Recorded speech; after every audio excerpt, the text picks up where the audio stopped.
And yes, GAA owes national media 3 billion, Mr. Speaker. If you look at standard, Mr. Speaker, where young people have been nurtured to the extent that they can be elite digital advertisers, Mr. Speaker, you will find that in standard for the last almost 7 months, Mr. Speaker, I've got young people there, they interview us every day. If you go to Vibes Radio, they interview us. If you go to Spice FM, young people there interview us. If you go to the mainstream TV station, young people interview us, Mr. Speaker. For 7 months, they have not even been paid 5,000 shillings, Mr. Speaker, because they go without money because GAA owes the money that has been paid under the watch of Parliament and under the watch of the entire cabinet, Mr. Speaker. I can go on and show you about 2 billion that you see GAA owing the entire media space where young people and creatives should be excelling, Mr. Speaker.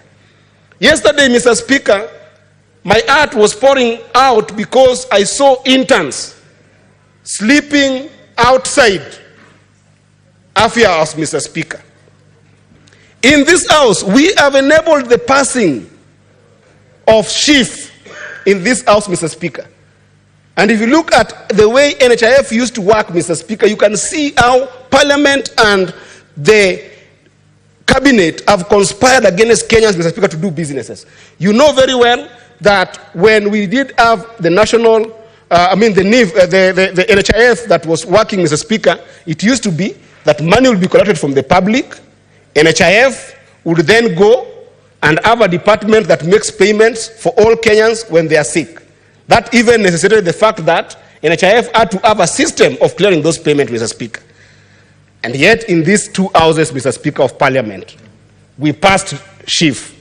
How is chief operating, Mr. Speaker? Where NHIF used to have 24 billion that was saved, Mr. Speaker, to the extent that they could be able to buy T-bills so that when they don't collect money, they could be able to pay for people in this country, Mr. Speaker.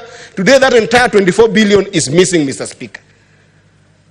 And to the extent that we know very well, and I hope the state of Marsabit is here, that chief was forced to go and procure a system that they don't need because they procured services of a private entity to be able to offer insurance. Chief still went and spent 10 billion to procure a system that they don't need, that failed when it was stated in Marsabit, Mr. Speaker. This is a matter of public knowledge. And all these are deals and businesses, so that even Parliament has become a place of not bill making, but deal making, Mr. Speaker. So we must face these challenges as a people, Mr. Speaker. And one thing that the president must be able to confront, Mr. Speaker, is that this vested interest in government must stop and allow for private sector to be able to create jobs that are decent for our young people, because government will just never be able to create enough jobs. And this is confronting the president of the nation, that because of the magnitude of the crisis that we are seeing today, Mr. Speaker, the response must also be the same. It goes without saying that in physics, they say that one action must have an equal reaction to it, Mr. Speaker. It cannot be that we are going to talk about just dialogues for the sake of dialogue, Mr. Speaker. This dialogue must be on specific issues that are denying young people economic opportunities in this country, so that those issues are sorted for once and for all. And at the heart of those issues, Mr. Speaker, is the ministers or cabinet secretaries that we have in this country today.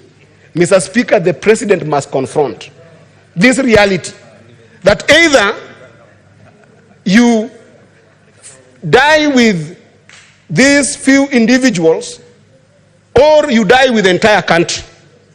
It must matter to the president to be able to give young people an explanation. Why is it so difficult, at least in areas where ministers who are extremely known in the country to have done economic crimes to leave cabinet, Mr. Speaker?